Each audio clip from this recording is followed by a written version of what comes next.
What if everything you've been taught about success, business, and even reality itself was built on constructs that were never meant to set you free? What if the systems that you've been so desperately trying to succeed inside of were actually never designed for you in the first place? If you've ever felt like you didn't quite fit into the traditional business model or questioned the narratives around success or achieved remarkable success, and once you got to the top, wondered, is this it? This conversation is going to stretch you.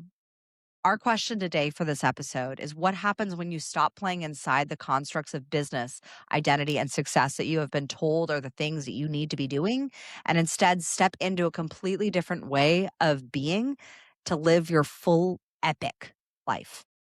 True leadership doesn't just come from mastering one system, it comes from seeing through it. And when you begin to dissolve the illusions that you've been operating inside of, you don't just change your strategy or hire a new person to work inside of that construct. You actually change your entire reality. Today's guest is someone who doesn't just challenge conventional thinking, he dismantles it. Justin Breen is a visionary entrepreneur, best-selling author, and deep thinker whose work sits at the intersection of consciousness, identity, and what's actually happening beneath the surface. His second book, Epic Life, became a Wall Street Journal and USA Today bestseller and the #1 overall best-selling book on Amazon Kindle with a foreword by Peter Diamandis. In his upcoming book, Epic Journey, he explores what he describes as the dark night of the ego dissolution, a full dark night of the soul, a process that strips away the identity and reveals something far more fundamental. Justin is also the co-founder of Corvia AI, an education platform merging creativity and artificial intelligence, and Aurum, a healing sanctuary for visionaries.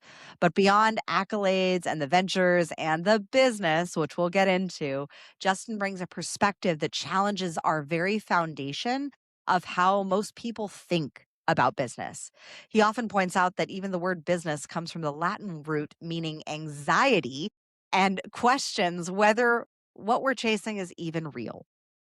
He doesn't just operate in timelines, tactics, or traditional frameworks. He operates in truth and in stripping away illusion. And that's what we're doing in today's episode. I am Kimberly Spencer, founder of Crown Yourself, international TEDx speaker, and mentor to sovereign leaders who are here to build lives and businesses rooted in truth, alignment, and conscious leadership. This podcast is the Crown Yourself podcast, and we exist to challenge the way that you think about success, identity, and what is actually possible when you strip away the labels. If you're ready to question the constructs that you've been taught and release what no longer serves, and if you've got the courage to take some aligned action, hit the subscribe button so you never miss a conversation like this. And today I'm honored to have Justin Breen with us. Let's dive in. Welcome to the show. I've done a lot of interviews. It's probably the best intro I've heard. Thank you. I really appreciate that. You're welcome. Thank you means acknowledging the other person's humanity. What human constructs have been the most difficult for you to dismantle? Well, there's so many. In human years, I just turned 49. And then my father was 61 when I was born. He was born in 1916. So I should be like 80, 85 years old. And then I have the mindset, the heart like a 4-year-old, like I'm a little kid. If anyone's read the book, The Idiot by Dostoevsky, I'm like Prince Mishkin, who just like loves unconditionally, like no matter what, like just total unconditional love. So you have a super old soul, 49-year-old human body with like a kid heart. And then you try to combine all those three into one person and then spend your day talking to and listening to people like you who are really good at simplifying things and finding the heart of it. And then you just kind of learn. So that's the foundation. But, you said it in the intro. Business comes from the Latin word bisignus, which means anxiety. Sale comes from French Latin word sale, which means dull and dirty. Religion comes from religio, which means to bind. The most difficult one is family. That's from the Latin word familis, which means member of a household staff servant. So family was created as a slave system for the women and children for men. And there's obviously exceptions to that, but if you look at most family dynamics. When you really get to the heart of it, that's kind of what it is. I could And definitely then, say I just got off a coaching well, call with a client, and that was exactly what it was. well, that's all it is. So, like, when you learn this stuff, and it's not stuff, this is to me what really matters. So, when you learn it, it's great to be aware of it. But I guess I've made the very conscious awareness decision to do something about it in this lifetime, which is writing books or creating companies that hopefully help heal people with that. And then, I like, etymology. We talked about the roots of words, but I kind of relate that to like some of the books I've been reading lately because these things have been written already, so I've been reading Kierkegaard or Albert Camus or Dostoevsky. These authors were so far ahead of their time, and the world, the 3D world, wasn't necessarily ready for what they had to say, but they didn't necessarily care. And that's kind of how I am, like, to write this epic journey book, which is coming out in the middle of like the arguably the greatest controversy of our lifetime. And then, you know, I went ahead with still having Dr. Deepak Chopra do the introduction for it, in spite of many people telling me not to do that. But I don't believe in excuses and just following heart purpose. And so I decided to continue on that path. And Can then you walk that me book, through why you made that decision? well, the book is about not making excuses and following your purpose. And most of the world runs away from their own shadow. They run away from their own shadow. Carl Jung talked about that in his memoir. When you want to really look into yourself, people just run away from it. And I'm the opposite. I've done a lot of shadow work, a lot of shadow work. And then everyone has a shadow. So to dismiss that and run away from my own shadow and run away from a book that is about shadow behavior by not going through all the way with it would have been complete hypocrisy at the highest level. And what you have in leadership, of course, there are exceptions, but with leadership, you have people running away from their own shadows and projecting that shadow negativity onto society. Mhm. So I'd rather look into myself, heal my own heart, create things that hopefully help heal my own heart and then help heal other people's hearts. And that's really the only way to, it's the only way to do it. Otherwise, we're going to continue to have what is happening in society now. How does Dr. Deepak Chopra's intro, and I mean, I've been a fan of Dr. Deepak Chopra for years. I mean, quantum healing was a masterpiece, and that the shadow side that's being exposed in today's society, Yeah. how does incorporating that into the epic journey reflect it rather than turn someone off from even looking at their own shadow? Because our Well, egos that's can so get in the way. 100%. So, with that question slash summary, you just summed up what's really happening in society. And so, these authors, like I said, they didn't necessarily care about that. They went all the way with it, even if society wasn't ready. I've been reading about Kierkegaard. When he died, no one really cared. He was dismissed by society. He knew who the love of his life was, but they wound up never getting married because he focused on his work instead. And so he died in like, 1850s, and now his work is still being, it was pursued well after he died. Okay, so like, and then, with my dad, he was a World War II hero, shot down multiple times in combat. And then he would just get back into another plane, watched one of his good friends die in a plane crash where, the soldier melted in front of him literally. And then the commanding officer 20 minutes later is like, "Hey, can you go on another mission?" He's like, "Yeah." So like that's my baseline of like excuses. Like I just don't believe in them. And so like, with my example is my father, like if he can do that, and then my mom's a pure survivor.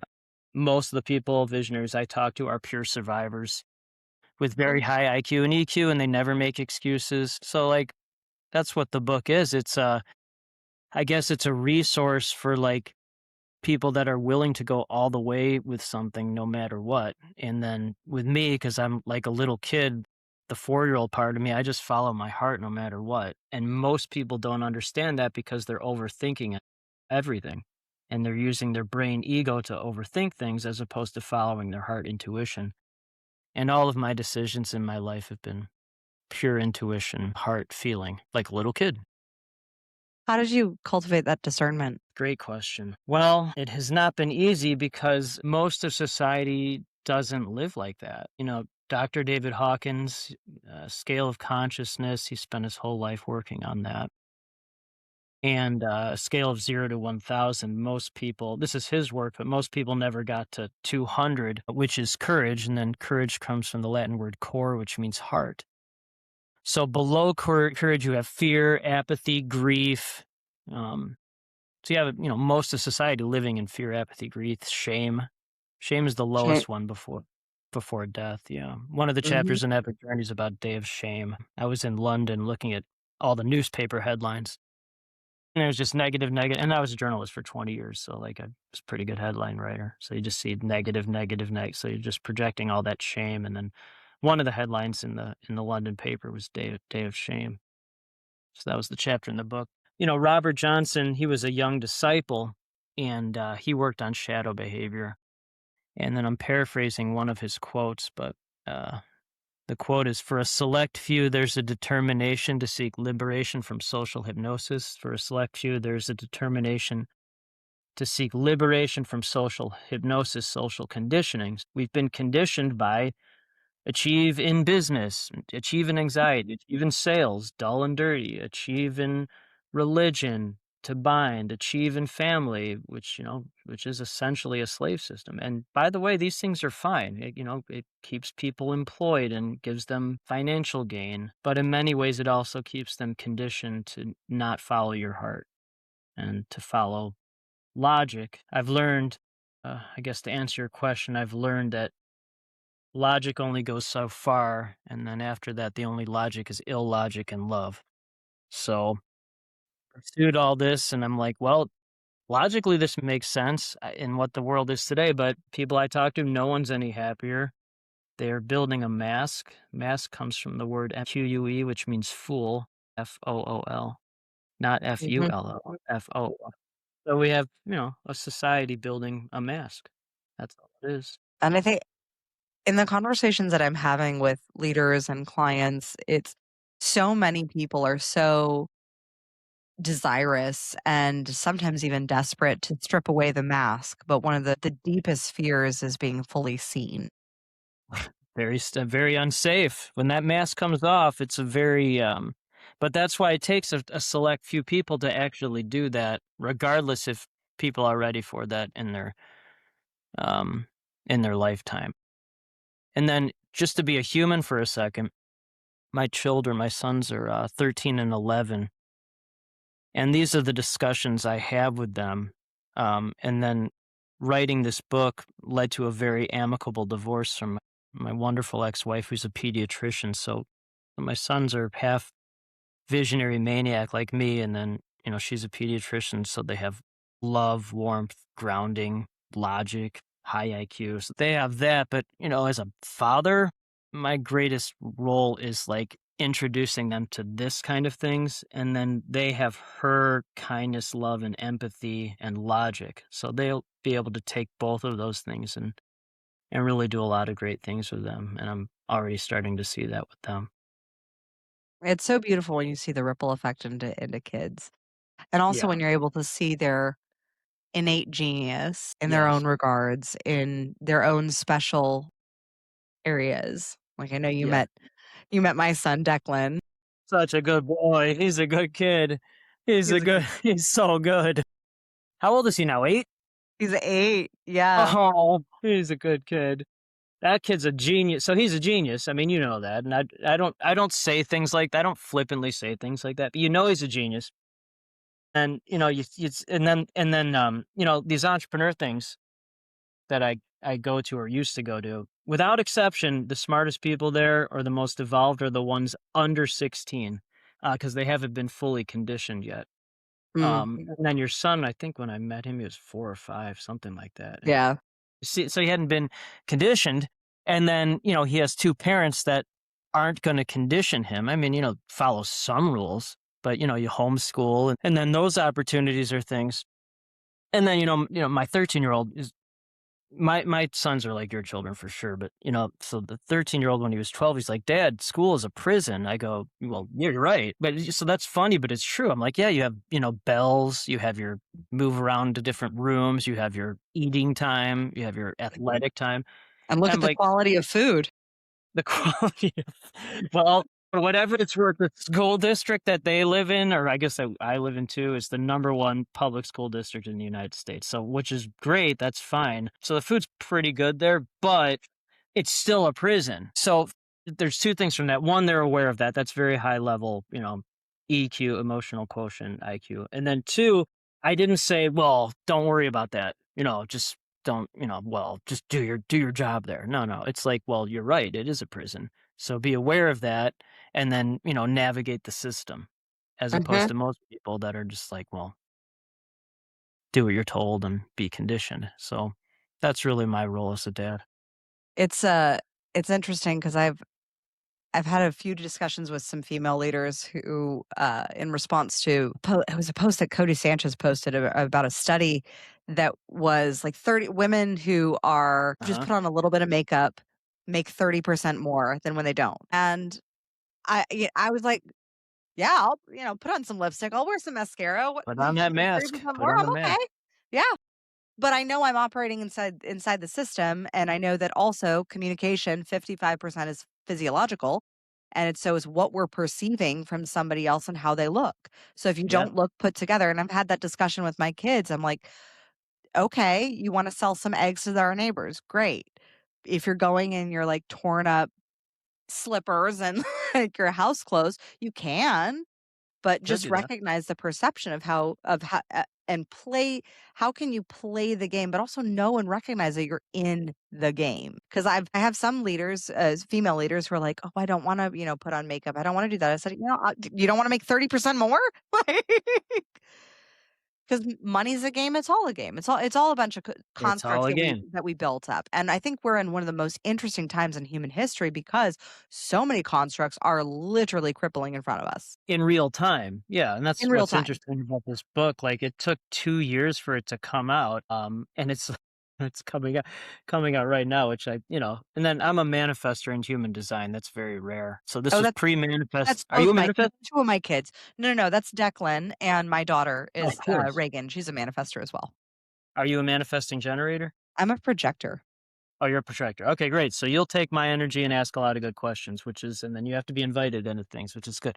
But okay, great. So it's very rare to be a manifester. My younger son is a manifester, and you have 2. Wow. Never tell them what to do. Not that you would anyway, but no, let them just do. Oh, okay. So 2 things from what you said. So one of the chapters in the original manuscript of the book, and then I'm openly talking about this, but I wrote, you talk about shadow. I wrote this book for a woman who I was married at the time that is, not my ex-wife. And the chapter about her it was taken out, but it's called Beautiful Woman Syndrome, BWS. So Beautiful Woman Syndrome. So B is for body. Most men, I guess most people in general look at the body, and then U is will, and then S is soul. So I see people at a soul level very quickly. Like the man part of me, like outer beauty is great, but I see people's souls right away. Every day someone tells me that that I see them unlike anyone's ever seen them because I just cut right through all the BS, I guess right through the mask. So that was a chapter in the original manuscript, Beautiful Woman Syndrome. And then I would say 50% of the folks I talk to are women entrepreneurs. And to simplify, certainly not all, but many of them have given up on men. They're tired of being the 10, 20% of, Mhm. and no one's disagreed with me on the, I always laugh because I'm like, they're tired of dealing with egotistical men who only look at them for how they look, tired of all the nonsense, tired of not having the freedom to really talk about how they feel. And then since finishing this manuscript in May of 2024, so it's almost 2 years since then. Wow. I've done a deep dive into this from a personal and then just having these conversations. I guess if you want to call it dating or whatever that's called. But so from a woman perspective, please tell me if you disagree. No one has yet, but from a woman perspective, it's thousands of years of being traumatized, abused by men or women. So it's a condition at like a cellular level. And so when I guess a good man comes along or good woman, it's like it doesn't make any sense. Like, wait, this person is actually treating me actually treating me kindly. And it's like one of my friends describes it as like a snowflake falling in the summer.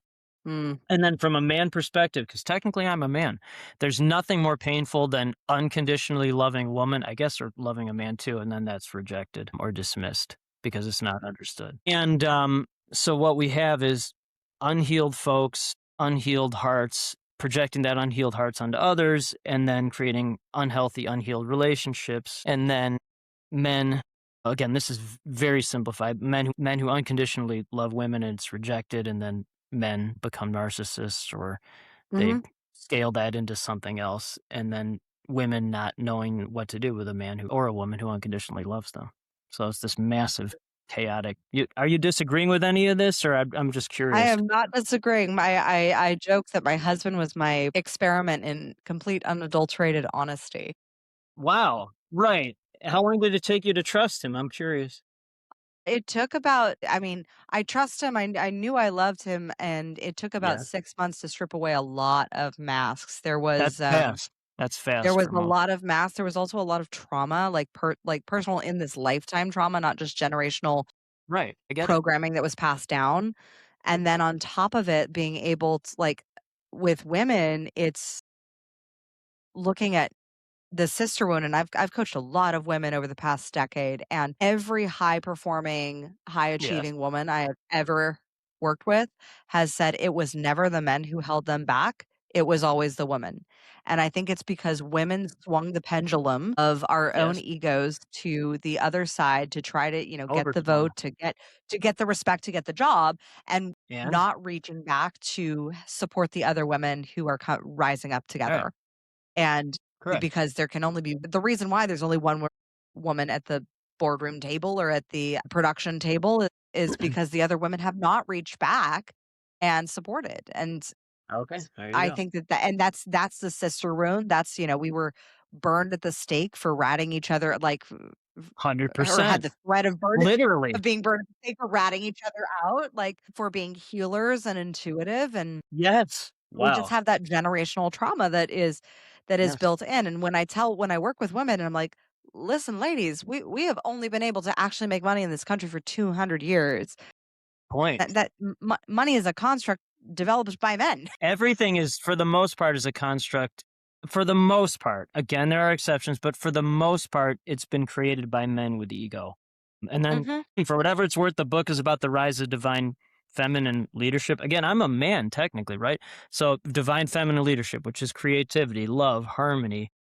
I thought you'd find this interesting, even though I think you're only a two fact finder in Colby, but I think you will find this fact interesting. In the last 200, 300 years, only one war has been started primarily. Mm. Every other war has been started primarily by a man. I find that very interesting. Good. I do. I also think, like, it's we were at SeaWorld the other day. I took the kids for homeschool day, and we were watching the orcas, and they just made me cry because they were so beautiful, Oh, and they're orcas creating operate in a the third matriarchal thing. society, Yeah. and they collaborate in teams, and they hunt in teams in order to support the food being distributed throughout the group. I think women in the rise that is happening in the divine feminine, how can we create more unity? Because I've seen women who have the perception of they're operating divine feminine, but I'm like, no, you're still masking. You're operating in unhealed masculine. That's not divine feminine. Is shaming the men. It's Right. creating divine unity in between with the masculine and the feminine. Right. That's what the that's what the book's about. That's hilarious. What are you in numerology, by the way? What's your life path number? Do A you know? 9. Oh, you're a 9. That makes sense. What are you? 9, want to guess? 9 I'm an 11. and 11. Yeah. So that reaction really don't exist, but they do. It's Mhm. a master number. So just to like, Mhm. because everything that you're talking about, I didn't even know what this stuff was 2 years ago when I was writing the manuscript. So an 11, the first half of their life, they're a double one energy. So what that means is uh, double ego, double leadership, double achievement. One energies are ego, leadership, achievement, ego, leadership, achievement. So that's the first half of an 11's life. The second half of an 11's life, they transition into a 2. So age 45 to 50, which I'm 49. So that's divine feminine, hopeless romantic, love, harmony, and it's merging both of those into one person. It's extremely difficult. Both Obamas are 11s. Tony Robbins is an 11. Michael Jordan's an 11. Kobe Bryant was an 11. He would have been a far bigger entertainer in Hollywood than he was a basketball player, for sure, but he died. So that's like a typical 11. So Carl Jung called wounded healers. They go through horrific dark night of the souls. And then most 11s can't handle it. It's too much. They're the most sensitive, the most visionary. It's the most feeling of everything. So it's a very difficult existence. But apparently, it's also the last incarnation on this planet. Thank God. Really don't want to go through this again. But 11s and 9s are good. Started to Corvia with Eric. He's a 9. He's very grounding, at least for me. He's like a bridge for me into the human world. But 9s are very spiritual for the 1 through 9s. They're like the most spiritual. Yeah, I've been told that by a few clients that I'm like the bridge that can merge Right. 3D principles and how to operate with inside the game with 5D consciousness. Okay. So 1, thank you for saying that. 2, so again, manifestor, I know this because you understand you have 2 manifestors and I'm 11 life paths. So I say things and then almost every single conversation I have, the person that I'm talking to says what you just said. Oh, like, oh, that's what people tell me all the time. So somehow, I guess through learning, but like also like in seeing the patterns, but like just intuitively knowing that somehow, there's no lie. You just know. So you're saying these things, and then manifestors have to say how they feel no matter what to create peace. For whatever it's worth, if it's helpful for you, manifestors have naturally repelling energy, so they will repel most people. Because if they give this energy to everyone, you'll self-destruct. So you have to be very selective who you give this energy to. But it's to say how you feel no matter what to create peace. And it's saying things that intuitively you feel, not think, you feel, or you know on a heart level, on a soul level, that you know they're true, and then you just say them no matter what. So that's what, the book is. That's what the companies are and will be. So your kids, your kids will benefit from things like that. And understanding that, and manifestors are 7 to 9% of the population, so it's very rare. It's a small percentage, Very small. but Yeah. many live in my house. Yeah, that's my 11-year-old Chase is a manifestor, and he's a life path too. So I'm like him on steroids, which is really horrifying. But he's the sweetest. He's just so sweet. And when he was 8, we were talking about bending time and IQ. So when he was your oldest son's age. And so Chase considers, well, at least when he was 8, he considered it this, but he considered life one long great day. So there's no years or weeks or days, or, well, there is one day, but so one long day. So yesterday's before you were born, tomorrow's after you die. And then he said there are 2 ways to have a great long day. 1, create more living things, which could be a human, a company, plant a tree, I don't know, foundation. And then 2, do what you like to do and what you're good at and keep getting better at it. And you talked about success and the opening. Success is the progressive realization of a worthy ideal. Success is the progression of a worthy ideal. So that's the way I look at success. And then, my worthy ideal, I guess, used to be like, connecting visionaries or scaling companies, but I learned that's not really the worthy ideal, but it led to what it is now. So you just progressively, try to keep going with that path no matter where it goes. I think one of the interesting things is with the etymology of business and you having had so much success and success in the 3D realm of in businesses. For our audience of many who have their own business, who are entrepreneurs, Yeah, you said that word how a do we lot. navigate through the construct of ensuring that we're operating in a worthy ideal and building companies to create something that's beyond us, not just to Wow. be in a state of anxiety? It's very difficult. I guess 2 practical things are like, I need to be around bridges, whether you call those integrators, someone with higher follow through, someone who enjoys actually scaling companies. Mhm. that kind of stuff, because I have zero interest in it. I've tried to do that. But the other thing is following your heart, going with your gut. And that's a very difficult thing to do. It's a very difficult thing to do. And, you can keep going down the business scaling, you can keep going down that. I would say without exception, I've talked to thousands of people. Anyone who's gone down that hole, they're just chasing things that don't make them happy. I really have not met one person who's genuinely happy doing that. They're just searching for more and more when they're not healing their own heart. So I guess to fully answer your question is look within, Mhm. whether that means meditation or counseling or plant medicine, whatever that modality is. I mean, that's the goal for Orem, the sanctuary is to really whatever modality that's going to be, but to have a place where people can come whenever they want to and heal what they need to heal. Um, because what the book's about is just we just have a giant world of unhealed hearts. I mean, that's really what it's just a broken heart. How do we see our heart wounds when we're so busy living inside them? When you're so anxious, when you're so busy, when you're so anxious, it's well, I put this in the book too for whatever it's worth. Like again, I was writing this stuff, I had no idea what I didn't know what I was doing, but it's just following my heart. But so what I've been able to learn is one of my friends, his name is Dr. Carlos Warder. He's like a real life alchemist. And so he talks about in some of his books that he slows down and then, closes his eyes or whatever you want to do it. And then he breathes. And then he says to himself, I'm ready to listen to my heart now.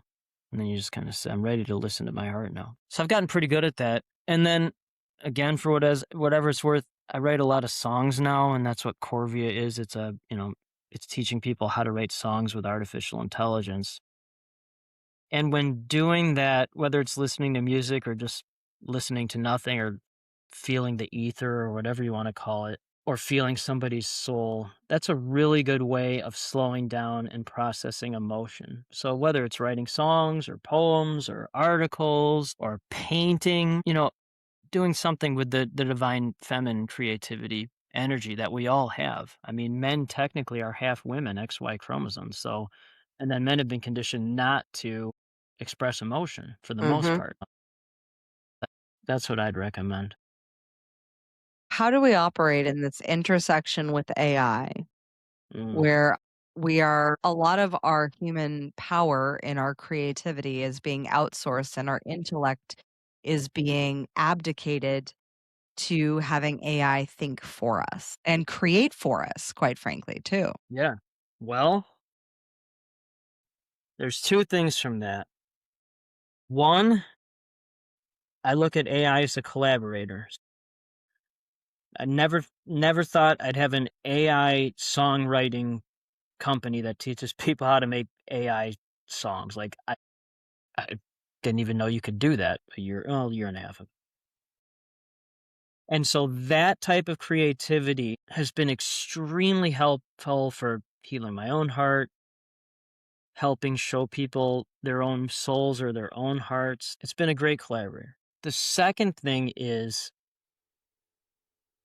AI can be extremely dangerous as a sycophant or a fan. I've seen this personally, and then again, talking to others in general, how it just agrees with you. Mhm. And it can be very, very, very, very dangerous, delusional. And really, the only way to kind of go through that is that, be a guinea pig or trial and error. That's really the only way. But, if you look at social media in general, it was created by high IQ, not necessarily the highest EQ folks. So antisocial people on spectrum creating social media. And so, hey, by the way, it's great we're talking right now. We're creating, on this platform, but it's also separated us and isolated us a lot more. And so the exciting part of that, I look at everything abundantly for the most part.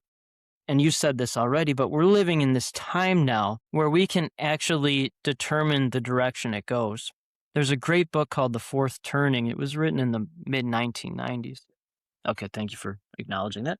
And then it basically predicted what was happening now, which is the fourth turning, which is a crisis moment. Crisis means fracturing. And so we'll just focus in the United States because we're, in the US. So every 80 to 85 years in the United States, we have some type of crisis. So right now we're definitely in the crisis. I would say it's a war for your inner heart, but you're also having like, outer wars for sure, and economic things and inflation, all this. Okay, so you have that. So 80 to 85 years ago was World War II, and then 80 to 85 years ago um, was the Civil War, and then 80 to 85 years before that was War of Independence. So you have this time frame. So then after that crisis, there's an awakening. There's that awakening moment. So we're like right at the crisis thing, for the next couple of years. Hopefully not a nuclear war, although I've talked to the smartest people I know have all said that we're headed somehow in that direction. And I believe Mhm. those folks. I mean, these are the smartest people I know, and I don't say that lightly. And the astrology is very much in alignment with. Which there's no logic in that. So, by the way, astrology was the original, if you want to call it science, but it couldn't be proven by logic, so it was replaced by astronomy. Mhm. Most people don't know that, but that's what. So astrology was like considered science, but logic couldn't prove it. So you have really smartest people, the highest IQ folks, and then I didn't know the astrology was showing that too. So Especially thanks in for July of this year. great. So we're headed that way, but that makes sense. Doesn't make sense, but it does make sense if that makes sense. But after that, there's this awakening. There's a really good movie I just watched about Benjamin Franklin. I think it was called An Awakening or something like that. It's really good, but his friend was like this preacher who got exiled from England, and then he came to the US, and then his speeches, he had a voice that could project to 30,000 people without a microphone, obviously.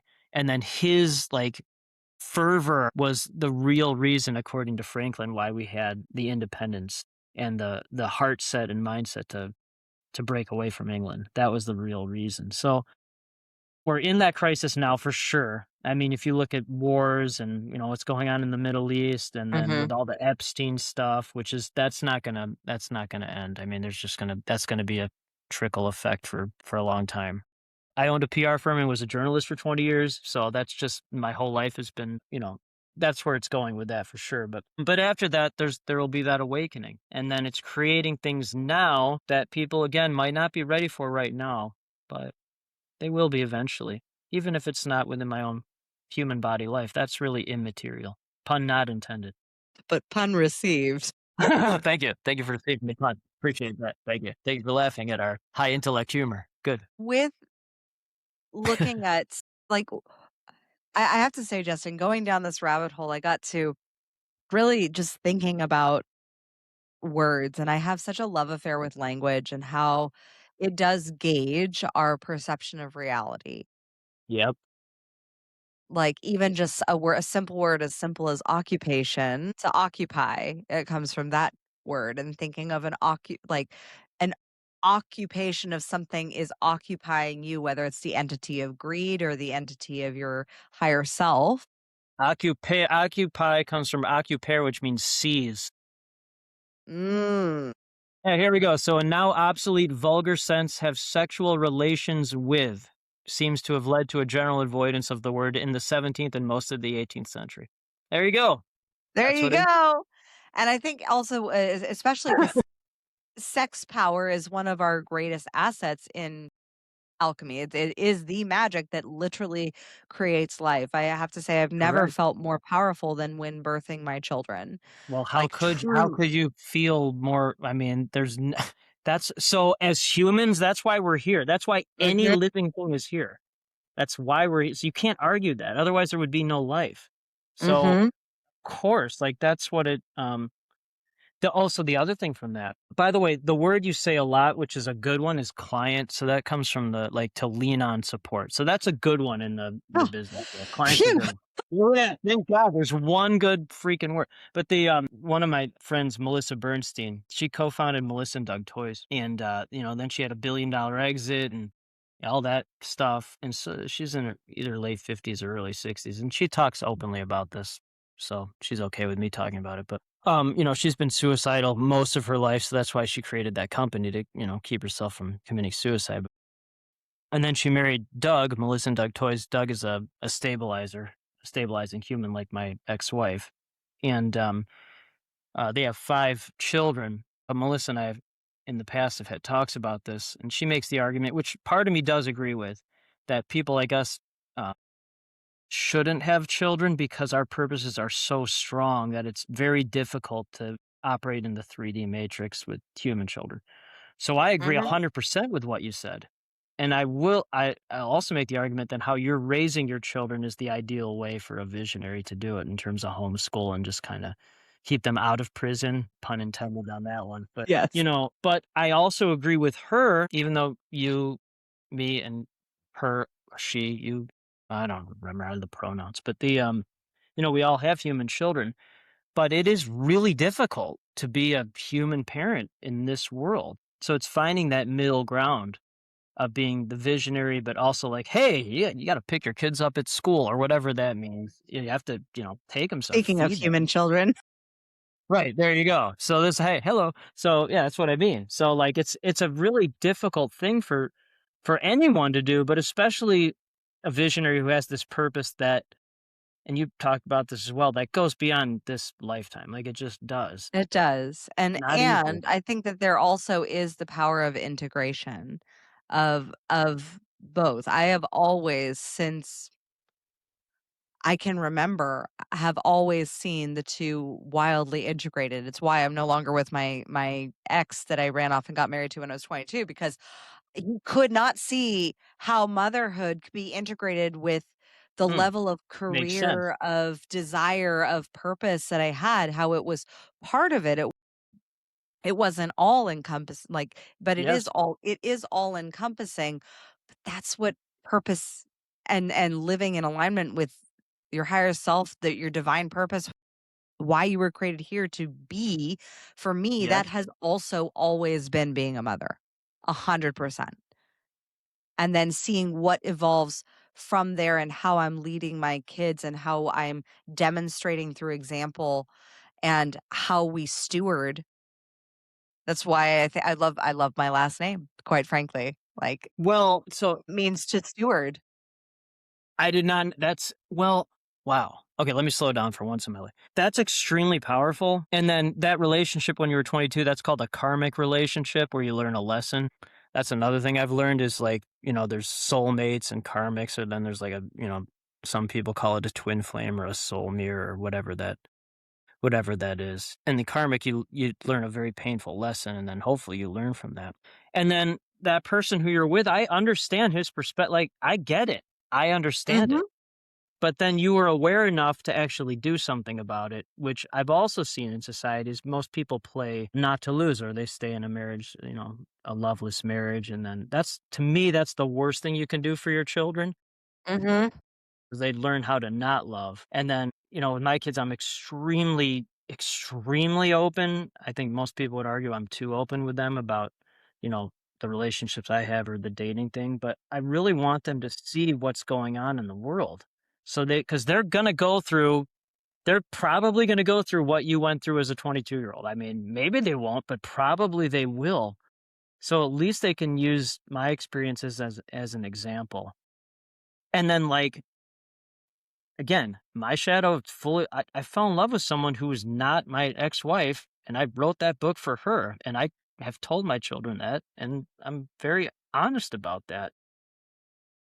How do you know the difference between love, lust, and and the egoic desire to be right Oh about my god, which one it wow, are is? you smart.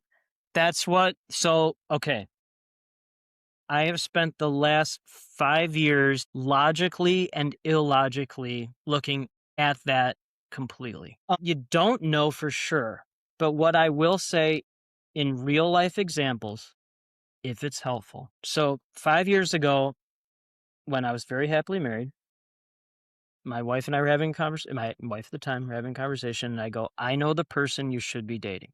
Okay? And then after we got amicably divorced, she sent me a message saying, "I know you already know this, but I'm dating this person now." I go, "Well, good. You should have been you should have been dating him 5 years ago." So I don't know if that's ego, but I guess in a super weird way it is, but also it's like I just like there was no doubt in my mind or heart that that's how it should be. In terms of this woman I wrote the book for, the way I feel about her at a soul level, not as a human 3D level. And the songs, like I can write songs about people, but about her, I can't write like that for anybody else. So intuitively, I feel her soul so strongly, way beyond a 3D existence. It's not even really a 3D, it's not really a 3D existence. So that's the way I look at love. I'll probably spend the rest of my life trying to figure out that exact thing that you just asked. And that's really what the book is about. It's a, it's a twin flame journey or whatever you want to call it. You talked about, Gary Sinise in the intro, and, he's most known for Lieutenant Dan, Forrest Gump.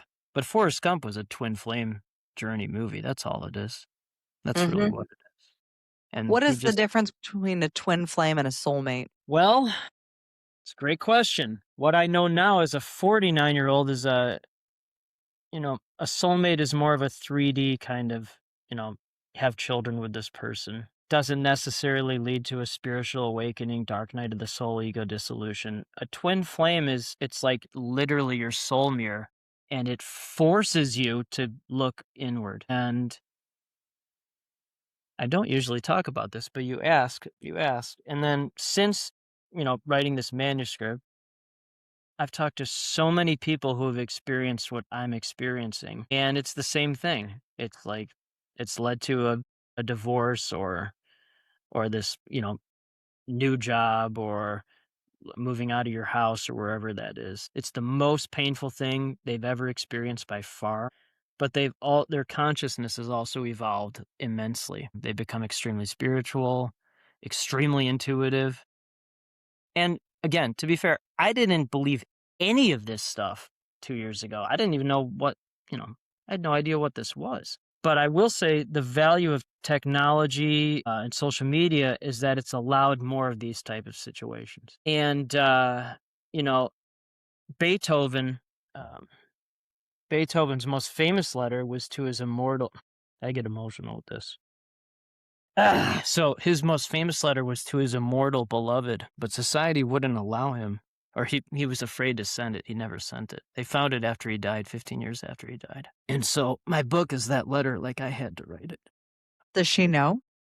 Oh, yeah. Oh, yeah. Yeah. So, yeah, In for a sure. twin flame relationship, from speaking to those who have experienced them, that's not like I completely know. Like, I know for a fact my relationship with my father and my relationship with my ex were karmic contracts. Yeah, we're very much karmic contracts.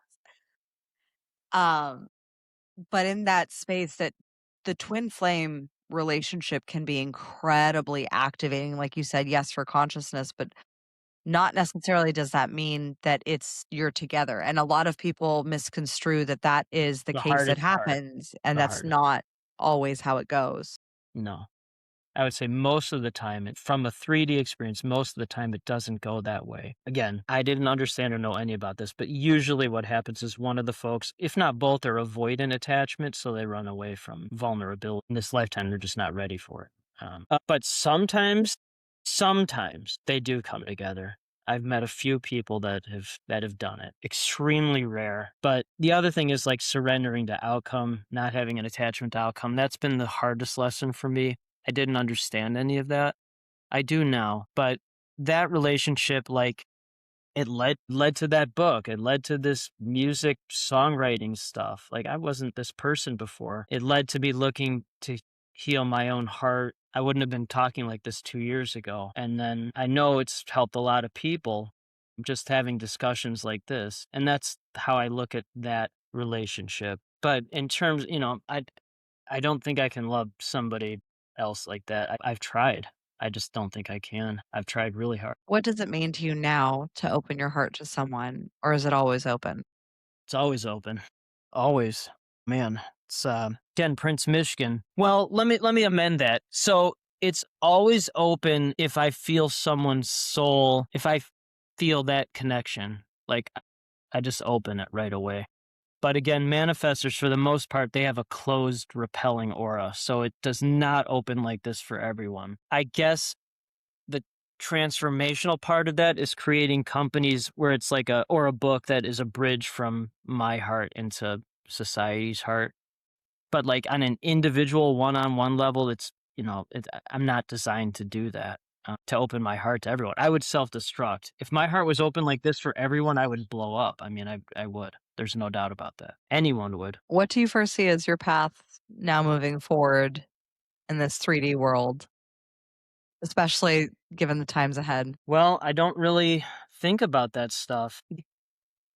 There's only 2 things that I know for sure. There's only one thing I know for sure, but I guess 2 is, 1, that book is gonna help a lot of people. It just is. And then 2, from a human relationship perspective, either the person I wrote the book for, it will lead to a union, or I will have healed myself so much that it will attract someone who's also done that type of healing. Because as a human, I just don't feel we're supposed to be alone. I just don't feel that. I'm not a monk or a priest. Like I don't want that existence. So it will lead to the right person. And then I've been a guinea pig with that, dating many women who are just spectacular, but it wasn't aligned in all the ways. But to answer your earlier question, like I will never stop pouring my heart out if I feel like it's the right fit. Like I will not do that. I will not be like Beethoven who did not send that letter. Like to me, that's the worst. Or Kierkegaard, he was in love with this woman, but he gave up on that to focus on his writing. And I'm just not like that. If it's helpful, my mom was 27 when I was born and my dad was 61. And then they met after he was hit by a drunk driver. The drunk driver was killed. And then my dad, he survived it. He woke up, he thought he was dead, and my mom was an angel, but she was his night nurse. She was dating someone else, and she asked him if she should marry that guy, and he said yes, so she wound up marrying the other guy. He waited for her, and then she got divorced, and then he just waited. And then they got married, and here I am. So I'm literally a product of that, which is like the ultimate love story. I mean, it just is. And so I'm wired like that. And so my dad just loved my mom, obviously, just loved her unconditionally. So, and then he died when I was 13, and I followed his war diary from World War II to France because he drew a map in there. And I'm just like, oh, I'm just going to go there. And then found in that town in France, that the world was a giant broken heart. So I guess that's logic or illogic, but I just follow my heart and I will never stop doing that. I guess that's really the answer to your question. I won't ever stop following my heart. I just can't do it. I'm not capable of it. No matter how Right. painful it is, I will not stop doing that. And I think that's the medicine for the world. You know, If we not even, if just crack open, our hearts a bit more yes, and not in performative vulnerability as well. great point. Wow, that's really powerful what you just said. Well, you've done TEDx talks and you've been on the stage, and that's great. But a lot of that is literally, it's just staged. It's just a presentation. Mhm. It's playing inside the game. It's playing inside the game, which you're It's better like at that than I am. You are. I mean, you just are. maybe it's my 9. Well, it is. I mean, it is. So that's what, and you're a protector. I mean, I'd rather just go all the way with something and then see what happens. To me, that's the only way to heal my heart. At this point, it's not. I was definitely in the performance stage before I get that. This is definitely, you know, at least beyond that, I'm sure there's some type of performance involved, but it's more of like pure raw emotion. And every day I'm learning more and more about that. But I would agree with you that it's the best medicine is cracking your own heart. I think that's the only medicine to really Mhm. heal. And letting yourself be seen and heard and known as much of who you are, and also being aware of who you think you are. Ooh, wow. You're a really good intuitive. Be interesting to see what your children do. Be interesting. Mm, Very interesting. yep. I'm very excited to see that journey. I don't yet have a clear read on Reagan on my little list. The She's, children, well, go ahead, go on. she's Manifest. she's quite a soul. Well, that's so okay. So I was literally about to say children's souls, if you believe this. I do. I mean, there's no proof of this, but I believe children's souls choose their parents. So, I do too. okay, thank you. I Yeah. mean, we have no proof of that. I don't think we do. Maybe science will prove that one day. But so, like, when my kids get mad at me, I go, "Well, you chose me as your dad. Don't blame yourself. Didn't do anything." So that's a Take joke, but I'm being responsibility serious. for your choices. No I do. excuses. Well, right. And you chose your parents. You chose your karmic partner, dad or whatever. So you did that, if you believe that. Yeah. Yeah. No, I mean, every sign I have had since my father's passing has been an absolute guide. And we have a better relationship now than we did when he was in his human form. And it's weird for Of some people course. to like hear Makes that or sense. say that, but like ultimately Did you say when weird? he Did you say passed, weird? yeah, weird. So weird But comes from WYRD, which means following your purpose. So that is weird. That's why. ooh, I love That's why it. it's I weird. love it. Well, that's what it is. Right. When he passed, I felt his soul. I felt Of him course. and he passed from and I'll never go back and visit his grave because that's, Oh, interesting. I felt his humanness. I when I did, and I felt every entity attached to that that I never want to experience again. Wow. But Whew, his you are a soul deep of soul. who he Wow. was one of the most generous, kindest, and heart open people when he allowed himself to be. And feeling that, it has guided me into making decisions and growing and growth. And I see that now with my boys in how Mm. we're nurturing and stewarding their emotions and allowing themselves to be seen and witnessed in their bigness and in their beautifulness and also guiding in labeling. I just had Doug Knoll on the show and he has probably one of the best contexts of he's been a professional mediator in just how to communicate with emotions and how to just label them and name it to tame it. And so recognizing and labeling all of those emotions and giving them a wide emotional vocabulary, it shifts their perception of themselves. And it also to know that those emotions don't have to control you. Like our subconscious mind, it's the domain of the emotions. It loves to be distracted. It's very easily distracted and yet it's the one that also is that source of intuition and it's connected to higher consciousness when we allow it, when we know how to work cohesively in the holy trinity of the conscious mind, the unconscious mind, and higher consciousness. We would not have had this conversation when we first met. I know it's been a bit. You were To to be fair, very involved. to our audience, we have known each other since I think 2022 because we Yeah. met in Peter Diamandis's Abundance 360. And yeah, so it's been a few years and just watching your evolution Yours too. and having the honor of receiving the first copy years ago of one of the first drafts of Epic Journeys and being able to see the journey that you've been on Oof. is is it's hard. Like awakenings, like the tower moment of everything construct of all the constructs crumbling, it sucks and is not for everyone to choose. And It's not for everyone. It's not. if you don't want that, you don't have to, but man, if you want to be awakened to the secrets of the universe of just and Have fun. unlocking parts of your own power, Yeah. it's one of the greatest journeys to go on, but it definitely is one where you throw up your hands and there's a lot of surrender and a lot of layers of stripping of all the Yes. plagiarized programming that we've adopted through Mm. the years. Well, you went through, 22.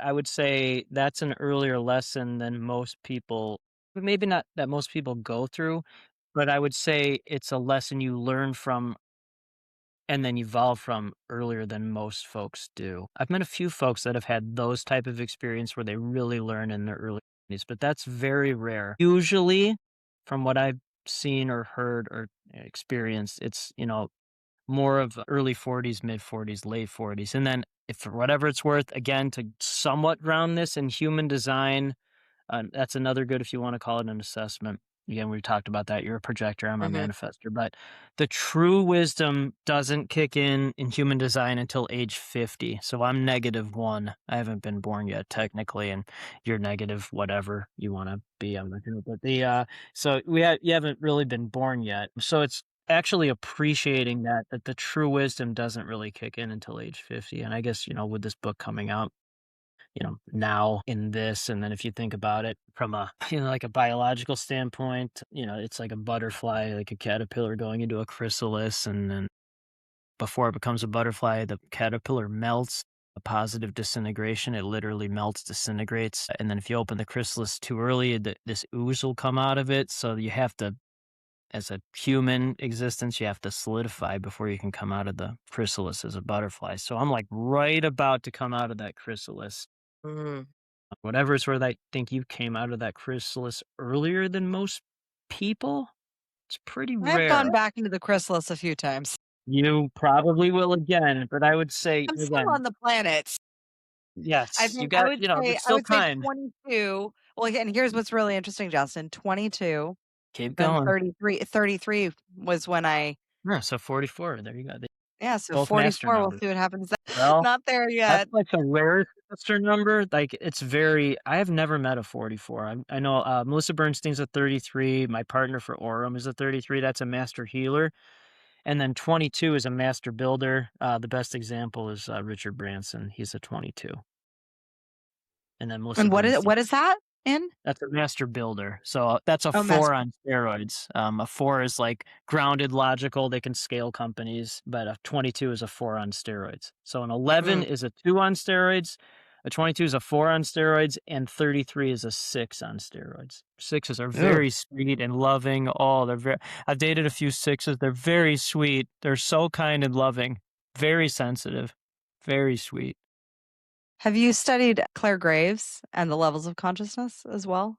And the value No, levels? send me that. Send me that. I'll read that.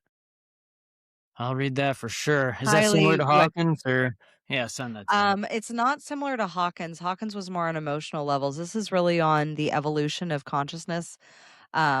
And like, for example, it's in most of the world right now, they're trying to operate as a level 5, which is typically an entrepreneur, Uh-huh. but ultimately they're operating in 3, and you cannot move up to level 5 unless you have processed through 4. So, and you cannot move on from 5. A lot of people wanna think they're 6, and well, they're like, "Oh, go hippie, go live on a beach for forever," but 6 is really a Jimmy Buffett where you're like, sell everything. It's no longer about material possessions. It's like, let's Margaritaville's great, but, like, I'm gonna go play guitar on the beach somewhere, but you have to have built something substantial outside of you, an external entity, a business, a company to live externally outside of you beyond that. It's, Makes sense. most of the world right now is operating in a 3, which is a hyper individualistic, trying to move into a 4, but it's doing this dance between 3 and 4 where we are so hyper individualistic and yet then Yes. also struggling with the constructs of reality and the religions Wow. and the systems and to evolve into a 5, moving past those systems and recognizing them for what they are, but then becoming a designer and building your own. Right. Really interesting. I know you'd That's be right up the literally alley, what like, it that's literally what but I'm in the here's the middle. thing, you cannot with any level, you cannot you were in times of crisis, we devolve to the level of Yes. consciousness that has unhealed. So Correct. in Makes sense. 2023 and 2024, my dark night of the soul, in Yes. terms of my company, Yes. came from my unhealed 3 and hyper individualism and not Yes. recognizing needing being allowing myself to fully be structured and supported by a team. But Correct. I had to go back and heal that in order to evolve and then build Yes. structure and then build out back into visionary. Yes. Makes sense. Makes sense, right? Logically, that actually does make sense. It's one Yes. that at least we can apply logic to beyond Correct. astrology. Well, Justin, I have loved our conversation. I could keep on going talking to you for hours and hours. Okay. Do it again soon. That's wow, that's like send me that book. I'll read that. It was actually like I didn't study in a book. I studied it through my mentor. And you can't find the books on Amazon. Of course. Sh- right? Why would that exist? Why Why would would that that exist? be? I was surprised I found any of, I mean, Steiner's great if you've read Rudolf Steiner. Yeah, Rudolf Steiner and we're going to be doing a whole series on this podcast about how to apply the his consciousness principles for morality and spiritual development into companies. That would be good. Yeah. We're so aligned. Okay. So let's have you back on the show, but I got to ask to wrap this up. Okay. What does it mean to crown yourself? If you love somebody, tell them. Perfect. As always, my fellow sovereigns, go out there, get Justin's book, Epic Journey. It's coming out. Do you have the date officially? Well, it's available for pre-order now, but early June it'll be out.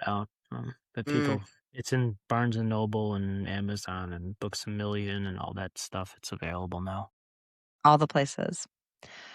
So let's go. All the links down below will be available for you to go get the book and go on your own epic journey should you choose. Remember, you can always choose to get off the boat in the quest if it's no longer for you, but to sail around the world of possibility of who you can become in this journey in this lifetime. I highly recommend this book. So go out there, follow Justin, and as always, own your throne, mind your business, because your reign is now. Thank you so much for tuning in today. If what you heard resonated with you, be sure to subscribe and start creating a bigger impact now by sharing this with a friend. Just by doing that one simple act of kindness, you are creating a royal ripple to support more people in their sovereignty. And if you're not already following on social media, connect with me everywhere at crownyourself.now for more inspiration. I am so excited to connect with you in the next episode. And in the meantime, go out there and create a body, business, and life that rules. Because today, you crown yourself.